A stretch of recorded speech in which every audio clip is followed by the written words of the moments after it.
ఎక్కడో ట్రైన్ బయలుదేరతారు, ఎక్కడో ఎక్కుతారు. ఉదయం రాత్రి పడుకుంటారు, ఉదయం సికింద్రాబాద్ లెగ్గానే వాళ్ళకున్న లగేజ్లో ఏదో మిస్ అవుతుంది. మీ పోలీస్ స్టేషన్ కంప్లైంట్ ఇస్తారు. మీ వాళ్ళేమో ఇక్కడ తీసుకుంటారా, లేదు ఎక్కడ బయలుదేరో అక్కడే అంటారు? ఎక్కడ అట్లా లేదు. ఎక్కడ వాళ్ళది ఎక్కడ పోయినా కూడా డెస్టినేషన్ పాయింట్ మన దగ్గర వచ్చి దిగి మన దగ్గరకు వచ్చిందనంటే నువ్వు ఎక్కడ చూసుకున్నావు, ఎక్కడన్నా ఏదన్నా కంప్లైంట్ 139కు కాల్ చేస్తుంటారు వాళ్ళు, లేకపోతే టీటీకి చెప్తారు, లేకపోతే ఆర్పిఎఫ్ఓలోకి ఇన్ఫర్మేషన్ ఇస్తారు ఎక్కడ జరిగింది ఏంటి అనేది. వీడికి వచ్చిన తర్వాత ఇప్పుడు ఎక్కడో బల్లార్షాలో జరిగింది, లేకపోతే నాగ్పూర్లో జరిగింది, భోపాల్లో జరిగింది అని అనుకున్నా కూడా ఆ ట్రైన్ ఎక్కడ అవుతుంది. ఇక్కడికి వచ్చిన తర్వాత వాళ్ళు ఇక్కడ పిటిషన్ ఇచ్చేసేస్తే మేము 0 ఎఫ్ఐఆర్ చేసి కన్సర్న్లకు అదే రోజు ఇంటిమేషన్ ఇస్తాం. అంటే అదే అడుగుతున్నాను. ఇప్పుడు ఢిల్లీలో ట్రైన్ ఎక్కారు, ఆయన జర్నీ చేస్తున్నాడు. ఇక్కడ Delhi AP express, Telangana express evening వస్తుంది 6 o'clockకి. అప్పుడు చూసుకున్నాడు, ఇక్కడికి వచ్చే చూసుకున్నాడు అనుకోండి, మేమే కేసు రిజిస్టర్ చేసి ఏ పోలీస్ స్టేషన్ లేదు మేమే చేస్తాం ఇన్వెస్టిగేషన్ మేము. ఎందుకనంటే అతనికి ఎక్కడ పోయిందో తెలియదు, పోయిన ప్లేస్ తెలిస్తే అక్కడికి ట్రాన్స్ఫర్ చేస్తాం. ఓకే, మీరు ఇక్కడ నుంచి ఇన్వెస్టిగేషన్ ఏ విధంగా చేస్తారు?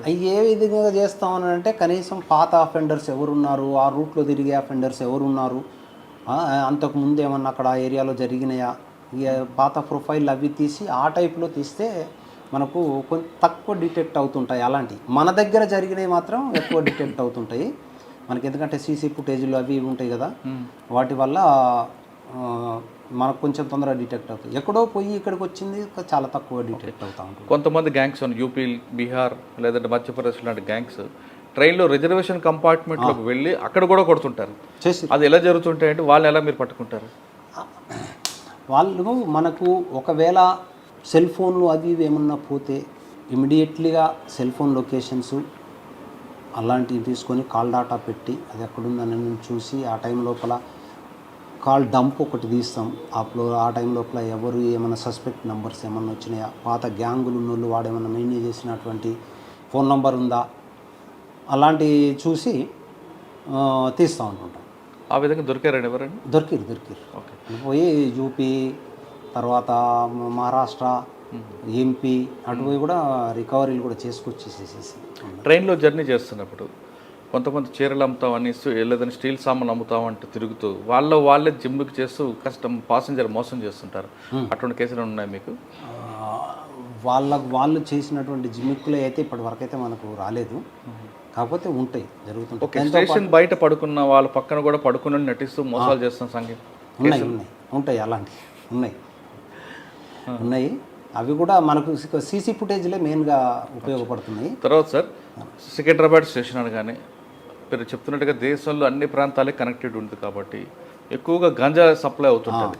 ఆ గాంజాయి స్మగ్లర్స్ మీద మీరు ఎలా ఫోకస్ చేస్తారు? వాళ్ళు ఎలాగ మీరు మనకు మెయిన్గా అది ఎక్కడి నుంచి సోర్స్ ఎక్కడి నుంచి వస్తుంది అనేటువంటిది ట్రైన్లు ఐడెంటిఫై చేసుకుంటుంటాం. మెయిన్గా మనకు కోనార్క్, ముంబై, ఎల్టీటీ, వైజాగ్ రూట్లో వచ్చేటువంటి ట్రైన్స్ ఏవైతే ఉన్నాయో ఇటు ఎక్కువగా మనకు ఇప్పటి వరకు ఎక్కువగా ఐడెంటిఫై అయ్యి దొరికిందంతా బాంబే పోయేటువంటి ట్రైన్లలోనే దొరికింది. మనకు కోనార్క్లో దాదాపు రెగ్యులర్గా చెక్కింగ్ ఉంటుంటుంది. ఎక్కడనో మా రైల్వే ట్రాక్లలో ఎక్కడనో ఒక దగ్గర కంపల్సరీగా 3-4 రోజులకు ఒక కేసు అన్నా అవుతుంది గాంజాయి. ఆ ట్రైను ఎక్కువగా concentration east coast, Konark, Mumbai, LTT, Falaknuma, Visakha, ఇలాంటి కాచిగూడ, విశాఖ ఇలాంటి ట్రైన్లలో కొంచెం కాన్సన్ట్రేషన్ ఎక్కువ చేసి చెక్ చేసుకుంటూ వస్తారు. ఇప్పుడు మాకు ఖమ్మం పోలీసు ఉన్నారు, వాళ్ళు విజయవాడ పోయి విజయవాడ నుంచి చెక్ చేసుకుంటూ వస్తారు. ఒక ఖమ్మం వాళ్ళు వరంగల్ దాకా చెక్ చేస్తుంటారు, వరంగల్ వాళ్ళు మా వాళ్ళు ఇక్కడ దాకా చేసుకుంటూ వస్తారు. ఓసారి మా వాళ్ళు అక్కడ పోయి అక్కడ నుంచి ఇక్కడ దాకా చెక్ చేసుకొస్తారు. కొన్ని టైంలో ఇక్కడ ప్లాట్ఫామ్ల మీద కూడా చెక్ చేస్తాం, వాడు వేరే ఒక ట్రైన్ వచ్చేసి కనెక్టివిటీ ట్రైన్ కోసం దిగిపోతాడు. అట్లా కూడా దొరికిన సందర్భాలు ఉన్నాయి. ఓకే, ఇప్పుడు ఎలక్షన్ జరుగుతున్నాయి.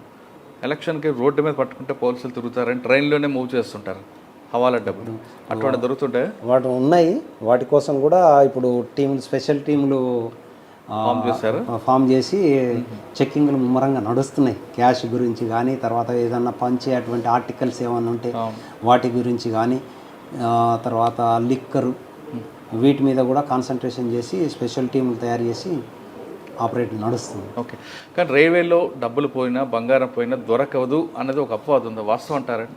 అది 100% వాస్తవం కాదు, ఒక 50% చెప్పుకోవచ్చు. ఎందుకనంటే వాళ్ళు ఎక్కడో పోయింది ఇక్కడికి వచ్చి దరఖాస్తు ఇచ్చిన తర్వాత ఇక్కడ మేము చేస్తూ ఉంటుంటే మాకు అక్కడి కనెక్టివిటీ దొరకకపోవడం వల్ల ఆ కేసు డిటెక్ట్ కాదు. కానీ ఇప్పుడు పబ్లిక్ కొంచెం నమ్మకం వచ్చింది, ఎందుకనంటే సీసీ కెమెరాల ద్వారా కొంచెం తొందరగానే డిటెక్ట్ మనకు దొరుకుతూ ఉన్నాయి. ఎట్లా అంటే ఇక అసలు రాదు అనేటువంటి పూర్తి కాన్ఫిడెన్స్ వదిలిపెట్టినవి కాకుండా ఇప్పటికి కూడా కొన్ని వస్తూ ఉంటుంది.